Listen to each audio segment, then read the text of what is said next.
All right, the HLC. I had an amazing time. We went to Disney World the week before. I met a lot of really cool people. But in the end, the way that I went out at the Hero League Championship playing Hawks was about as sad of a way as I can possibly think. It was like the most heartbreaking finish ever. And I'll probably be thinking about it for a long time. So it's been a few weeks. I've been meaning to make this video. Let's get into it. Like I said, it's sad for me to think about, but to you guys, it's probably going to be hilarious. And it's going to be a good time. You know, it's something that we can all laugh about. And I think there's some good life lessons. Some good life lessons to be learned here today. Let's start off before my actual rounds, and I'll just recap everything that happened. We left for Disney World about a week and a half before the HLC as a family and had an incredible time at Disney World. And at Disney World, spending all day basically with the family, and then at night sometimes the family would go to bed right away because it was super tiring, and I would stay up and get a game in of Universes. And 5 days before the HLC, I was playing with my teammate TC, who got second with Nomu at the Webcam Regional Season 2 of last year. And after playing, we discussed how to make cuts to my Hawks list. And we ended up cutting from 70 cards to 60 to 61 cards. And it felt a lot better after the cuts. Once I finish with this presentation, I'll go and grab my Hawks list, I'll bring it in, and I'll show you the cuts I made and the 60 cards that I ended up using. But it felt a lot better. After that point, I didn't practice Hawks again until getting to the resort. I did play some Universes, but I was mainly playing Yu Yu Hakusho and testing with people, playing Kuwabara. Anyway, Disney World was a great time, but I get to the resort, and I get there really early the day before because I want to say hi to everybody before the last chance qualifier, and I want to get some practice games in. For practice games, I first played William Anderson on his Air Giro list, and I ended up winning that round 2-0. Even though on one of the games I didn't find my feathers for like 6 turns. It was crazy. Could not find them, couldn't find Feather Sword Slash to go and find my feathers. But ended up going 2-0. Air Giro is just a really nice matchup for Hawks. Some foreshadowing here. It's a really nice matchup for Hawks, but we'll get into why it ended up not being that. After that, I played Brandon with the Oceania group in his Endeavor 3. I went 2-0 in that practice round, and then I played Young Choi from the Oceania group as well. His Earth Overhaul. I won game 1, he won games 2 and 3.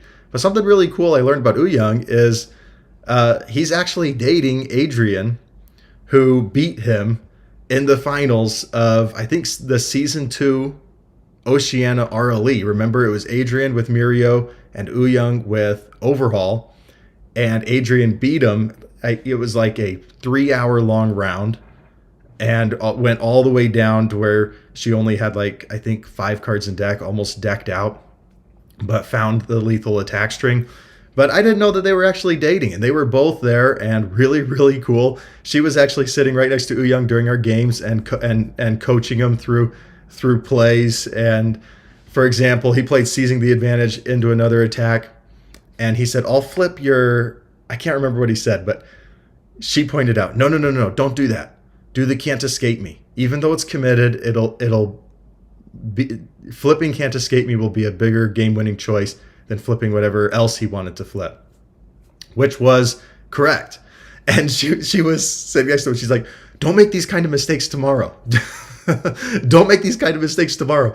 Like, it was awesome. So when Young said in his final interview that she said, "Hey, when you go 0-2 drop, come join me at Disney World," she was much more really supportive than that. Although that's a pretty funny storyline that he's there playing at the HLC while his girlfriend's waiting on him at Disney World. So a good storyline, but she really was very supportive. It was a blast to test with him. He was hilarious. Really, really good sport. Just fun to be around. All the Oceania and UK players were just a blast to be around. That was the biggest benefit of Worlds for me, was just getting to hang out with them and see them. So that's something I'm happy about, that next year we're getting at least 16 Oceania players and at least 16 UK players. So even more. It is fun to come together and play universes with players all across the world. So those were my practice rounds. I was feeling pretty good going into the HLC. And then that night, I was very, very tired because I had only had 5 hours of sleep the night before. And it was like 7:30. The bus was leaving for dinner for the HLC participants at 8. And then I knew we wouldn't get back until like 11. So in my mind, I knew I should just be getting to bed and skipping out on dinner. Because I had not gotten that much sleep the night before, which was my fault, I knew I should have gone to bed. But I didn't want to miss out on the HLC dinner. That's one of the main points of going to the HLC, is getting to spend time with everyone and get to know everyone. And this was like a once in a year opportunity. I didn't want to miss it. So I went to dinner at I'm going to butcher this name pronunciation, but it was Fogo de Chao. It was a Brazilian steakhouse, all you can eat, paid for by UVS Games for all the HLC participants. I sat next to Levi and Shane and Keenan and Ashley. Had a really, really great time. I loved my favorite part was this like cheese, and then they poured honey on it. But it was like made perfectly. It was just incredible. They came around asking for dessert, and I just want more of that cheese. Whatever that was, I just want more of that. Okay, I ate way too much.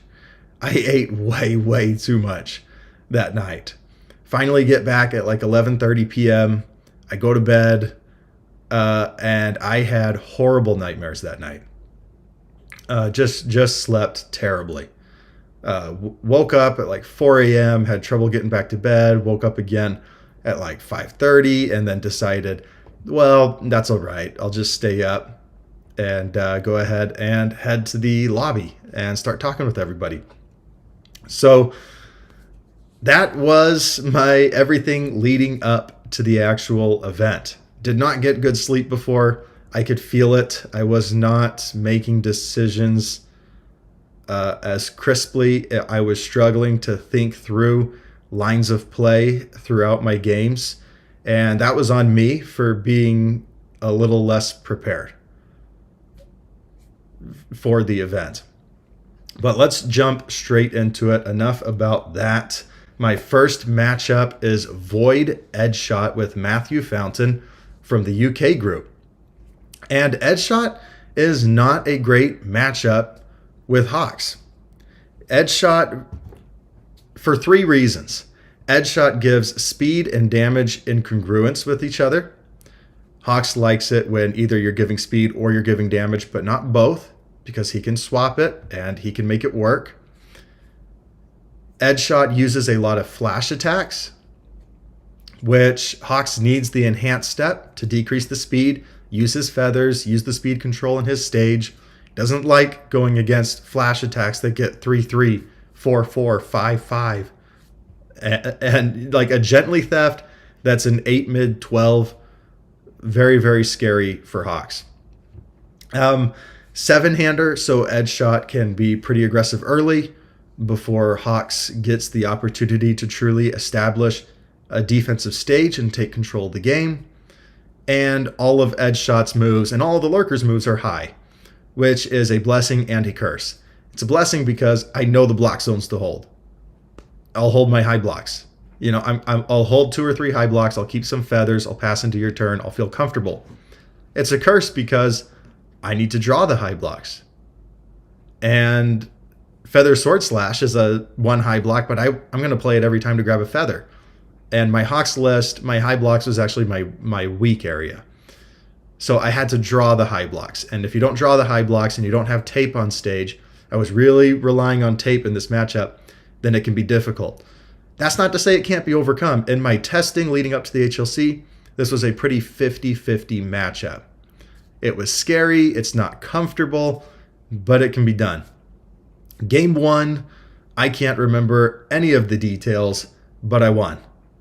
So I'm feeling good. I'm thinking to myself, okay, I just have to win one more game and I'm moving on in the winner's bracket. Game 2 takes us like an hour and a half to play. And I also can't remember a lot of the details, although there was a point in game 2 where he committed out on an attack string into me that failed. And I'm thinking as Hawks, if I draw any gas whatsoever, I win this game. This is it. I'm winning game 2. I'm going on to the next round. I draw my hand, 6 foundations. Pull back my feathers. I can't deal 15 damage with 2 feathers. That was where it was at. So just a terrible draw. Had to build out. And then we both restabilized. The game went a long time. There was a point at the game where a few turns later where I mismathed out a reciprocal burst. We had so many foundations. I was trying to keep track of everything. Like, okay, I need to get the spooky down. I need to get rid of, I need to use electric jolt to get rid of this, and my engine trouble in my hand to get rid of this. I need to give it speed at this time and get him to use his barrier shield, because I always assume he has barrier shield in his hand because he's on void. Sure enough, the barrier shield came out, and I said, okay, I think I can still get the speed up to where I need it to be. And I mismathed it out. And as soon as I realized it, I backed off the reciprocal burst, but at that time I had put myself in a bad situation. And then he drew all gray. So it kind of evened out. I drew all gray when I needed to win, and he drew all gray when he needed to win. The game ends up going for like an hour and a half.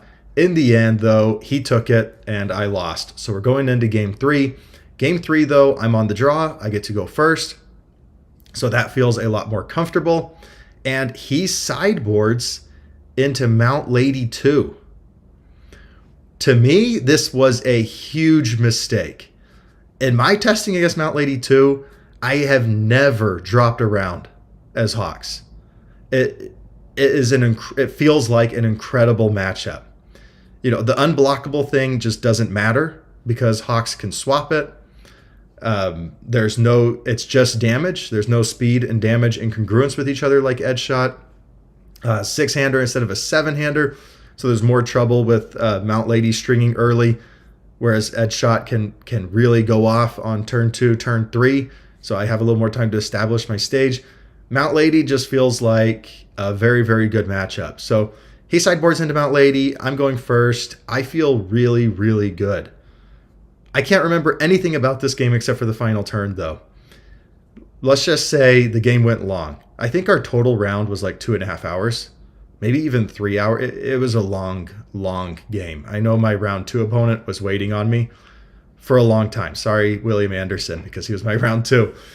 But on the final turn of the game, I have like 2 high blocks in hand and 2 feathers. So I'm going to block 2 things. I'm going to swap something. I'm at like 24 health. I feel good. I can face tank 2 attacks. Swap 1 more, block 2 things. That's 5 attacks. I feel good. Turn starts off with like Titan Cliff, Canyon Cannon. If I remember right, it might have been triple Canyon Cannon. I might be thinking of game 2, but there was definitely one of the turns where there was triple Canyon Cannon in a row. And on his 4th attack, I feel really, really good. Let's see, was it his 4th attack or 5th attack? He had checked a little poorly on his early attacks. I think he had checked a 2 at one point. And so even though he had like 15 foundations at that stage in the game, quite a few of them were committed. I was still sitting on at least 1 or 2 feathers and a high block and a pretty good stage to get 1 more block.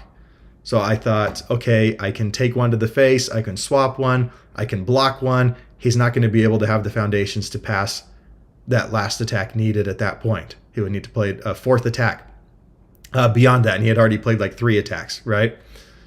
Well, in the end, what ended up happening is I had to check at least a 4 to commit out my foundations but keep Hawks up. And I checked a 3 on my block. And it was like a 15 damage move. So choosing not to pass it wasn't really an option. And I had to commit Hawks down. I had to commit Hawks for the block. If I checked a 5 on the block, I keep Hawks up. I am completely safe. I'm going to win on the backswing. If I draw any gas whatsoever, I win on the backswing because of how much he had committed for this. But I didn't. I checked a 3. I have to commit Hawks down. And he plays another attack. I take that one to the face, but he checked a 2 on it. And so he only had 2 ready foundations. He had like 5 in his card pool. And I'm thinking, I'm safe. He can't, even if he checks a 5 on his next attack, he can't pass the check. So even if he checks a 5 on his next check, he can't pass it.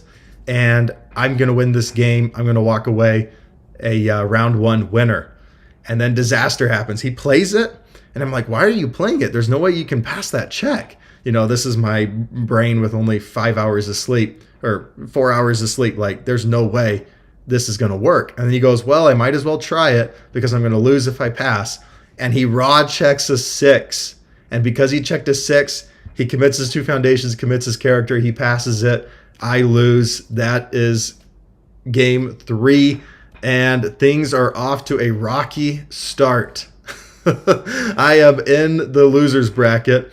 And it felt really terrible because if he doesn't check a 6, I win. If I didn't check a 3 on my block, I probably win. In game 2, if I drew any gas, I win on his when he had committed out. If I had drawn any gas, I win. So there were like 3 key points where if something just goes a little differently, I win that round. It felt like I had no business losing that round. You know, he did check a 2, like I said, on that last attack string. So he was due to check a 6. To me, that it just felt like, okay, well, sometimes that happens. You know, sometimes you check a 3 on your block, they check a 6 to play the attack, and that's cards. That's what I said going into it. Like, do I feel comfortable about my deck? I feel really, really comfortable, but in the end, it's cards, and sometimes you just get some bad luck. But all in all, he played really well. Can't really blame it on bad luck. I'm sure if I went and looked at my defense that turn, I'm sure there was something I did wrong where if I had done it correctly, checking the 3 wouldn't have mattered, and I would have been able to keep Hawks up. So I'm positive that it was my fault in the end that I lost. Okay, so that was round 1. I felt like I should have won, but also Matthew played really well. And I wasn't really too hurt about it because I also felt like, for the most part, I had played well. I couldn't identify too many moments other than the mismathed reciprocal burst where I actually misplayed. I felt like I played a very, very good game. So going into round 2, I go against William Anderson, and he's on Evil Overhaul. Game 1, I win. Game 2, he wins. I'm going to speed through this. Game 3, I'm looking at my sideboard, and I'm looking at Blood Curdle. I ran 1 copy of Blood Curdle in my sideboard, and I'm thinking to myself, is it worth it to side in Blood Curdle against Overhaul? Because I had done it yesterday against Ouyang, and it backfired. You know, if you play your Blood Curdle and you check a 3 on it, and you had to commit a foundation, it feels terrible. Committing down Overhaul is iffy as to whether or not it's worth it. You're going to stop him from being able to block from his stage and ignore progressive on that block and building from his hand. But is that enough of a benefit to get rid of a card in your hand and possibly commit 2 of your foundations? It's kind of a toss-up, but I decided to put in Blood Curdle. And that's going to matter a lot here in Game 3. Game 3, I'm not in a great situation, but he had committed out quite a bit on his attack string. Didn't have a lot of cards in hand either. So while I'm not in a good situation, if I can draw the gas, I can walk away with a win on this turn. I draw a Indiscriminate Shock, a Blood Moon Rending, and of course I have a few feathers. It's not going to be quite enough to do the 20 damage needed. I also draw a Blood Curdle, and I have a momentum with Hacker Extraordinaire on stage, so I'm going to be able to draw something. My thinking is, if I can find any other attack, I can find lethal. So first, I play the Blood Curdle. I commit down Overhaul, and then I think I play Indiscriminate Shock, and I use my momentum with Hacker to draw, and I draw another Indiscriminate Shock. At that point, I've got game. I say Indiscriminate Shock, he blocks it. I use a Feather, and then I go Blood Moon Rending, and I say, show me your hand, and he had a Runaway in his hand. And I say, yeah, let's yeet the Runaway. And I notice he has no high blocks. And so I follow up with the Indiscriminate Shock, and I say, I'll Hawks, and I'll make it a high, and that's game. That felt really, really nice. So I win round 2. And I win round 2 because I go Blood Curdle into a Blood Moon Rending. I take down Overhaul so he can't block from his stage. I take out the Runaway from his hand, and I win on an Indiscriminate Shock that I swap to make a high. That was the most satisfying part of the HLC for me, was that game and how it went. I will acknowledge I got really lucky to draw the second Indiscriminate off of the Hacker Extraordinaire, but you play to your outs. You know, it felt worth it to play an attack, and if I draw an attack, I've got lethal. If I don't draw an attack, I'm not so committed to this string that I can't back up and play some defense. Round 2, I'm winning. I feel good. Lost round 1, you know, dude, that 6 check at the end. But round 2, I'm back in it. I'm feeling good. My next round is Liam Chawner, and he's on Air Jiro. This is perfect.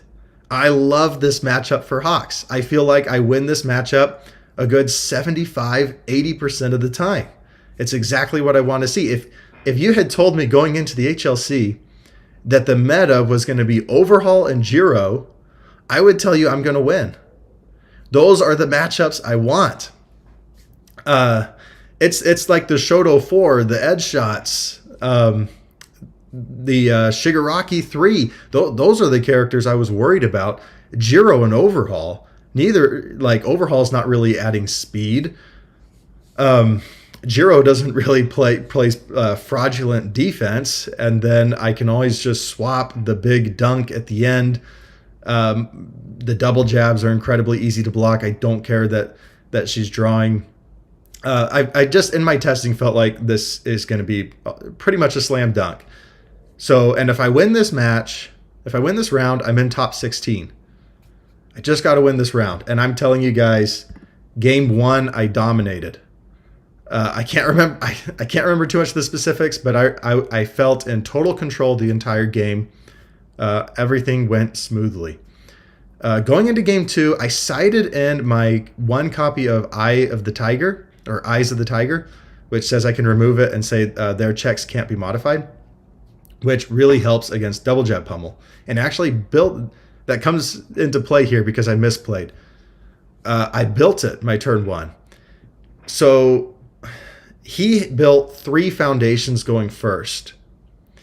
And on turn 2, he plays an attack. I block it. I block it with Vile Seizing. I'm trying to, sorry guys, it's been a few weeks. I'm trying to recall exactly what happened, but I block his first attack with Vile Seizing. I say breaker 1. He goes into Specialized Sound Waves, in my mind, because of the breaker. And I'm thinking, okay, this is the second attack. You have 3 foundations. Checked 2 5s, so no committed foundations, right? I'm thinking, all right, you got 3 foundations, 2 attacks. There's no way you attack again. Because if you attack again, it's going to be on a 6. If you check a 3 there, you're committed out. He had 1 committed foundation at this point. Like, checking a 3 there, I think you would have had to commit Jiro. And in my mind, playing Hawks, a control character, there's no way you go for that. There's no way you play a 3rd attack on 3 foundations. But I wasn't thinking like an aggro player. And that's a shame because I was just playing for Nationals aggro Mirio. I can tell you with aggro Mirio, at Nationals, I was taking crazy lines. Because it was like, well, if I check 5s, I win. And I want to win early before they can establish control of the game. I was doing all sorts of crazy aggro lines with Mirio, and I just forgot what it was like to play an aggro character. I had played so much Hawks. I was in such a control character mindset. I never would have gone for it on a 6 where checking a 3 ruins the game and puts me irreparably behind. But he goes for the double jab pummel on a 6, checks a 5. He's all good. I committed out to half block the specialized sound waves like an idiot. Now I don't even have Eye of the Tiger, so I can't remove it. I didn't use it because I had 4 foundations, and I felt like if I remove a foundation, I'm putting myself behind. I'm not really that scared of this turn 2 at that point. And he ends up going like double jab, home run comet, and blows me up on turn 2. Felt terrible because if I hadn't blocked the specialized sound waves, if I had saved my swap, when did I use my swap? Sorry guys, I can't remember the exact details. I just know there was 2 attacks where I did something, and then the other attacks I couldn't do anything, and I died on turn 2 to Jiro, and it felt ridiculous because I had no business dying turn 2. It was because I disrespected the ability to check 5. So he played 5 straight attacks on turn 2 on 3 foundations, checked 5s across the way, and I die. Going into game 3 though, I'm going first. Again, if I win this game, I'm going on to the top 16. And the top 16 was really what mattered when it came to the prizing, because at top 16 you get your custom chrome that has your placement, that Dobby 3 chrome, and that's where the real money was here, right? We weren't getting money.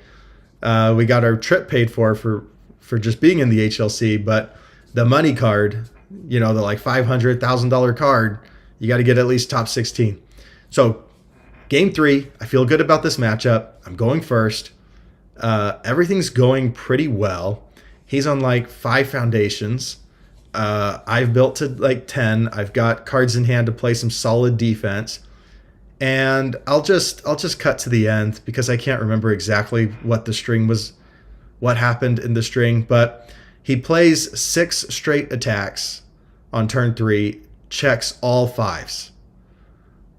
He's got 3, maybe it's 7 attacks. I think it was 6 attacks, checks all 5s.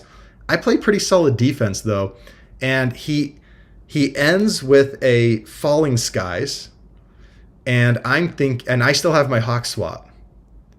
At this point, I'm at 4 health, and I still have my swap. And he plays the Falling Skies, and if he checks a 3, he just loses. He's going to be completely committed out, no cards in hand, and I already had both of my feathers at that point in the game. Like, it's basically just a lose if he checks a 3. Well, he checks another 5, again, checked all 5s on the string, passes the Falling Skies, and I think that's game. But I don't want to admit to myself that it's game yet. I have 1 card in hand, it's a feather, and I still have my swap. I'm at 4 health. He responds, makes it 11 damage for the 6 cards in the card pool, right? And so now it's 11. It's a 3 high 11. I'm thinking in my mind, okay, if I play my feather, I'll make it -1 speed. Then I'll swap it. He will give it the damage for cards in card pool. That will make it 5 damage. I'm at 4 health. 5 still kills me. And I stare at the board for at least 1 or 2 minutes, trying to think, how do I live? Surely I'm not dead. Surely I'm not dead. There's got to be a way I live here. If I say pass, he's just going to pass, right? If I say swap, he's going to give it the damage. I die either way. So and he even said, like, I think I know your card in hand. It's a feather. Even if you swap it, I'm going to give it the damage. And after looking at the stage for a few minutes, I say, pass. He says, pass. I reach out my hand and I say, good game. And while we're shaking hands and I say, good game, I look down at the board and I realize that Falling Skies says it gets damage for each printed high. And 2 of the attacks in his card pool were double jab pummels. So if I had said -1 speed, swap it, he would have only been able to give it 4 damage. I would have lived. I mean, he would have been able to give it 4 damage to take it from -1 to 3, and I would have lived at 1 health. And he would have been committed out for the backswing. So while we're shaking hands, I'm like, oh my gosh, Falling Skies only says printed high. Because I don't think he realized it either. We were both just in Giro land, right? Where it's like, okay, you get damage for every card in the card pool. I don't think he realized it either. And I said, I would have lived at 1. And he said, hey, I don't want, he said, what? He said, you can take it back. I don't want you to feel like I'm scumming you. Why don't you take it back and we just continue playing out? But if I had taken it back, I would have almost surely won on the backswing, especially once I already had 2 feathers, and I think I had 2 or 3 feather controls in my stage, which means the feathers alone is 12 damage. If I just can draw like 11 or 12 damage from the 6 I get, then I win the game. Basically 2 attacks of any kind, and I win that round. But I said no. It was on me. I should have known the interaction of the cards. If I had said, okay, yeah, please let me take it back, and then I win the game, I would have felt terrible because he had won fair and square. Like, in the end, it's on me to know the interaction of the cards. And I didn't. And I was really appreciative that he said, you can have it back. Like, that meant a lot to me that he said that. But also, there was no way I was taking that. It was my fault that I won, that I lost, and he played to his outs, you know. So that was that round, and I was out because I forgot about the printed high of Falling Skies. I felt so ridiculous. It was like you practice and practice and practice, and then you lose because you forgot one of the basic interactions on one of the most popular attacks in the game. Just crazy. Just crazy. Felt terrible. Like, that is the worst way I could have drawn it up to lose on a misplay. And I played pretty well that day, honestly, before, for the lack of sleep that I had. And I could just tell that my thoughts weren't happening as fast. You know, it felt like I was like walking through water, like in terms of my brain power, and it bit me in the end. Right, the lack of sleep bit me in the end. I forgot the simple Falling Skies, so that was the end. That was tragedy at the HLC. I'm out. I did not make top 16. I think Liam went on to make top 8. And by the way, Liam was a blast to play. We played again the next day in teams. Absolute blast to play. Nicest person in the world.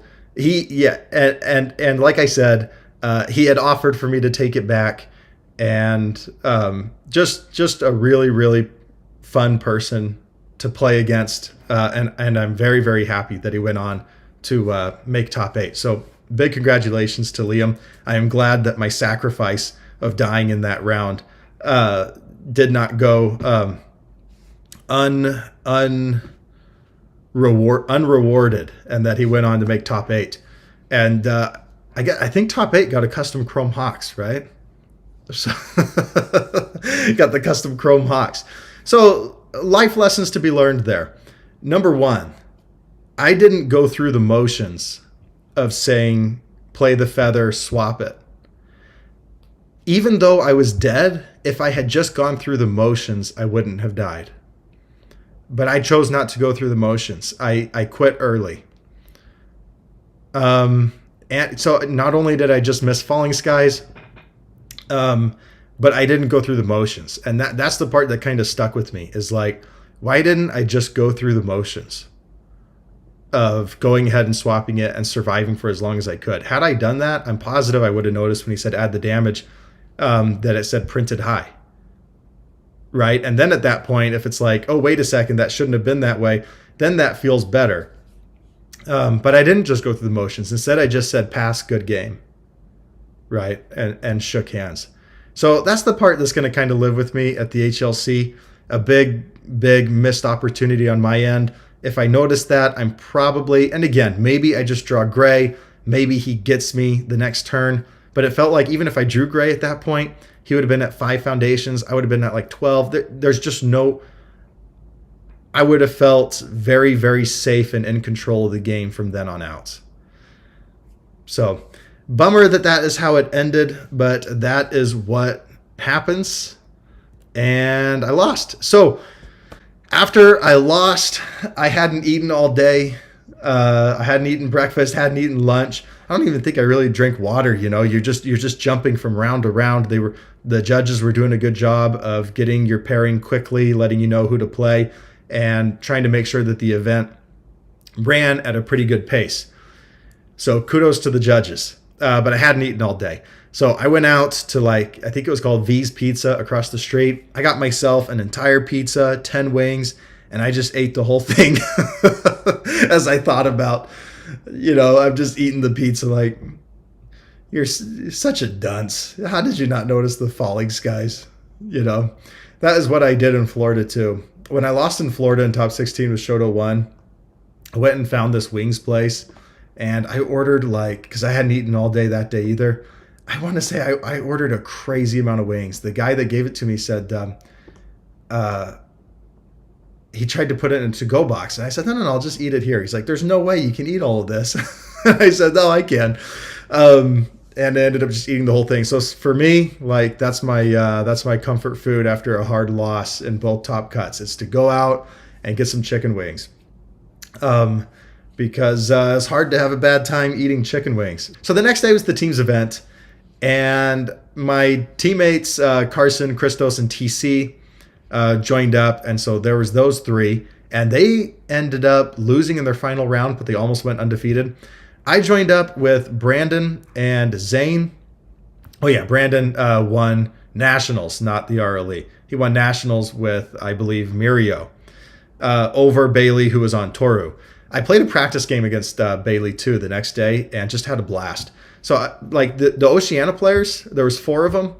I played against Uyung in just practice rounds. He was a blast to play with. I played against Bailey. He was a blast to play with. And then I'm on teammates. I joined the team with Zane and Brandon, and they were just awesome. They were awesome to play with. Both of them just are incredible people to hang out with. Had a blast playing teams. I did terribly as best genist. I went 0-3 in our first 3 rounds with best genist. We were still 2-1 as a team because of Zane and Brandon. Round 2, though, I should have won. So round 2 was the round our team lost. Was the only round our team lost. I think we went 3-1 in the event. And so it was because of me. I was playing 4th kind. The other team won the die roll, and they had a 4th kind player, and he said, yeah, give me best genist. Give me best genist. The 19 health is always enticing. So I'm playing against 4th kind, and it's just the best of 1, right? And I kind of dominated the early game. And then I went on this attack string, and I forgot that 4th kind had self-sacrifice on stage. And so I go for a final attack that I think gets to lethal by 1. And then he goes, I'll self-sack -1 damage. And I felt very, very stupid. So if I had passed back instead of playing that last attack, I'm in really good position to play defense. I can probably block 2 things, stuff the card pool. I can take at least 1 attack. I think I was at full health or 17 health. I was at a pretty good health number. But I didn't. I really committed out for that last attack because I thought that it got to exactly lethal. Forgot about the self-sack. It was that kind of weekend. I was like, I'm forgetting Falling Skies in the main event. I'm forgetting about self-sack in the team's event. Gosh, I might be a bad Universes player. I need to check myself here a little bit and start thinking through things a little more. So we lost that round. If I had won my game, then our team would have been undefeated. But that's okay. In the last round, I did finally get a win with Best Genist. They went into deadlock. I was playing a Spike, and they went into deadlock. And I drew 2 of that Best Genist deadlock card that says put 2 cards in their card pool from their discard pile. Stylish Threads, I think is what it's... Not Stylish Threads. Stylish Strike. Drew 2 of that. Had Brute Strength on board. So played those, clogged their card pool with like 4 cards. They checked a few threes, and I went on this crazy attack string and did 29 damage in 1 turn. And Best Genist never does 29 damage in 1 turn. That felt really, really good. So I did finally get a win. I think our team went 3-1 in the end. Maybe we had a chance to go undefeated if I maybe I had a chance to go undefeated if I had noticed the self-sack. Round 3, though, again, I played against Liam, and we had a great game. I actually almost won that game if he hadn't gone triple tongue whip and I ran out of low blocks. He had 5, I think he went on 5 attack string, and all of them were low attacks. If any of those were, if a single one of those 5 attacks was a high attack, I would have had another block and been able to win that game. But that was my experience. Had a great time. I was very, very happy that the finals was Nicholas and Ouyang. Like I said, Ouyang was just the nicest person to play with. And Nicholas, I had talked with him quite a bit in the lobby, and he was a blast to talk with. I haven't gotten to know him like others have gotten to know him, but from what I did get to know of him was he was really, really nice. And he was going to let me borrow a deck for the retro event if I had needed it, which I appreciated that he had brought like 4 retro decks. And so if I had played in that event, he would have lent me out one. Just a really, really nice person. It was nice to see those two as the finals. This is 2 years in a row where the runner-up has been an international player. You know, we had Philip the year before with Air Giro, and now we have Ouyang. Nice to see the international players showing out. That was my favorite part of the HLC, was hanging out with the UK and Oceania players. And I hope that I'll be back this next year and get to hang out with them again. And maybe Zane, Brandon, and I can run it back if none of us are in the main event.